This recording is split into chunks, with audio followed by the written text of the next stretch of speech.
So first, I would like to introduce Mr. Harry Adams, who is the Executive Chairman for KEFI Copper and Gold PLC.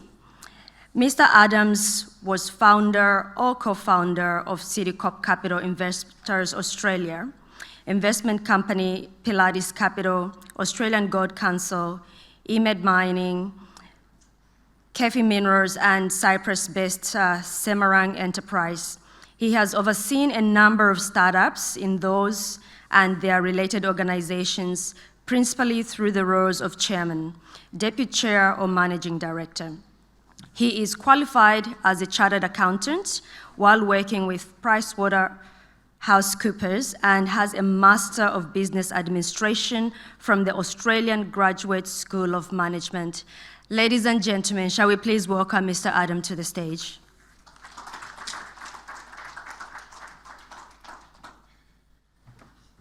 Thank you very much for the introduction, and thank you for the opportunity to present today. The photo on the screen is of the Tulu Kapi gold deposit site in Ethiopia. The story of KEFI Gold and Copper is that it IPO'd. We IPO'd it in 2006. It was one of 3 companies we formed around then in that part of the world. One of them is now a major Spanish copper producer called Atalaya Mining. Another one is about to develop a copper deposit in Cyprus, but KEFI focused on frontier markets. And the Arabian-Nubian Shield is where we've focused. We've been in Ethiopia for 8 years, and we started actually in Saudi Arabia 15 years ago.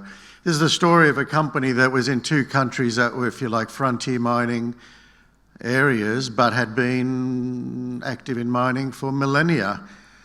And but modern mining, if you like, is relatively new. Now, it's been a sort of an endurance test to introduce new regulations and that sort of thing to allow mining to occur in the modern sense. And we're very fortunate in that after all these years, it's actually turned very dramatically in favour of the sector. Both Saudi Arabia and Ethiopia now, if you like, open for business and very, very keen for the sector to get going, and I mean it sincerely.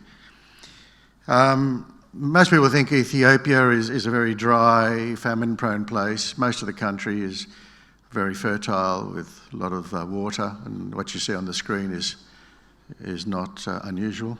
And that's our site. The hill is our deposit, a 1 million ounce reserve, 1.7 million ounce resource, and it's still open at depth. I'll let you read the disclaimer later. Now, as I've said, we started in 2006. We've spent about $100 million since then. The value of our projects today is many times that in an NPV sense. And today we have 3 advanced projects for development. And the one in Ethiopia will be the first cab off the rank, being DFS complete, contracting complete, banking complete, and now going into its sort of round-up stage of the finance closing over the next couple of months. It'll be followed by the gold project in Saudi Arabia of a similar scale, about a 2 million tonne per annum plant, and behind that will be a VMS deposit that we've discovered in Saudi Arabia. So, you know, the story is very much one of these 2 countries having turned the corner from our point of view and allowing us to start running.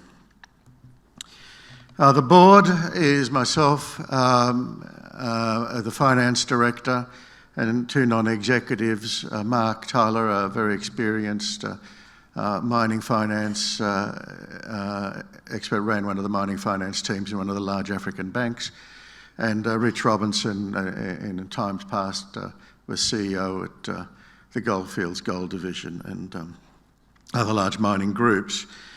And as we develop the share registers, now we go into development, we'll expand the board accordingly as institutions come on. The senior management team, apart from myself and the finance director, there's Eddie, the COO, who's here today somewhere in the audience perhaps, and oversees Ethiopia and systems development, having spent decades in that business. And Brian Hosking runs the Saudi Arabian side of things. And we have Norman Green overseeing the construction and development side of things. We're not alone in this part of the world. The other companies, some of whose names may resonate with you, that are active in that part of the world are on the screen.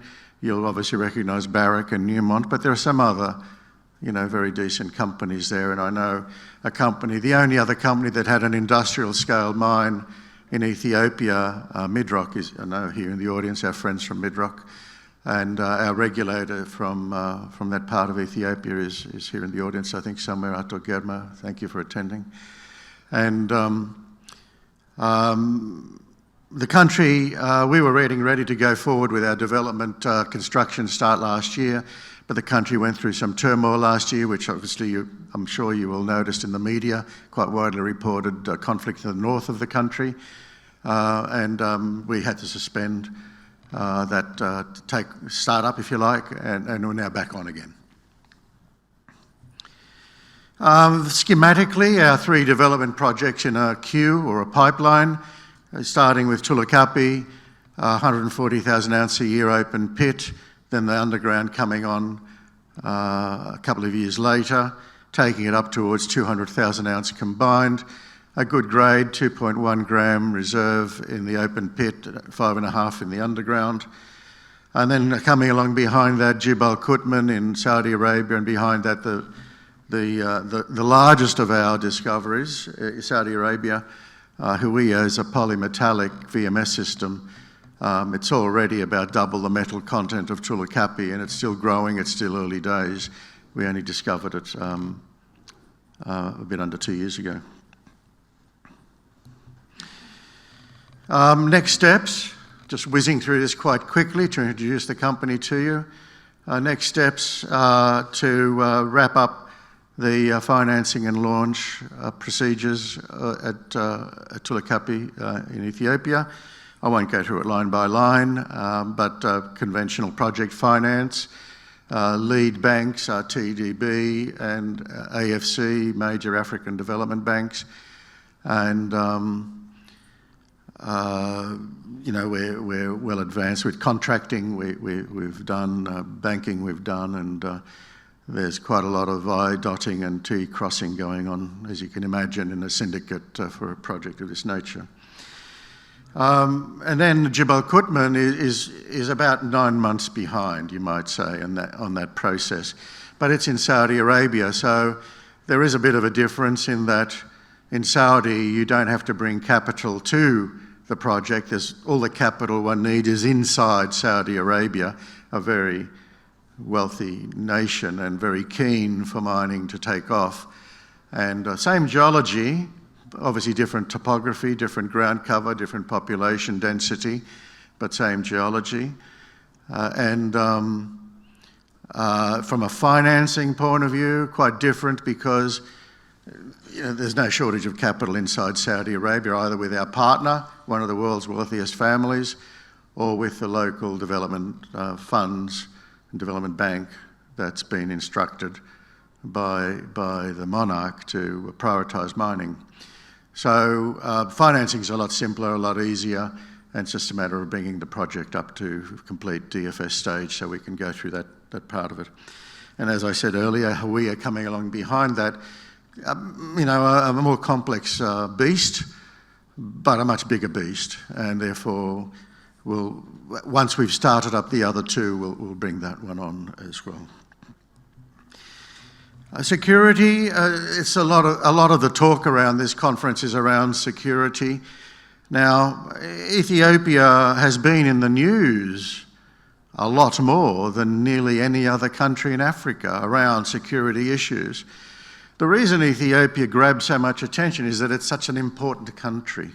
It's the base for the African Union. It's never been colonised. The Italians had to go for a few years and didn't last more than 3 years. It's a very powerful country in a cultural, in a civilization sense. And it's a very proud country and a very tough country. and every NGO and every media group of the world has an office there. There's over 100 embassies there. So it's a very visible country. But the security issues in Ethiopia, you know, are not unusual to people in this room working in Africa, and are much less than many other countries in Africa. So I think it gets a bad rap, if I can put it that way, but only because it's so visible and so high profile, if I can put it that way. Wonderful people. Everyone's getting a bit sick of the troubles, and if you like, power-hungry grabs for power will be, I'm sure, sorted out shortly. Now, I'm not sure what the ideal time to present is, and I know we're running a bit over, and I'm happy to pull up with that very general introduction. But if the organiser would like me to talk a little bit more about Ethiopia, I can take you into a little bit of the project. How long should I speak for? So you had 25 minutes, and so not enough time. Should I stop here? Well, 5 minutes, or what do you want me to do? I can give you 3. 3 minutes? Okay. Tula Kapi in 3 minutes.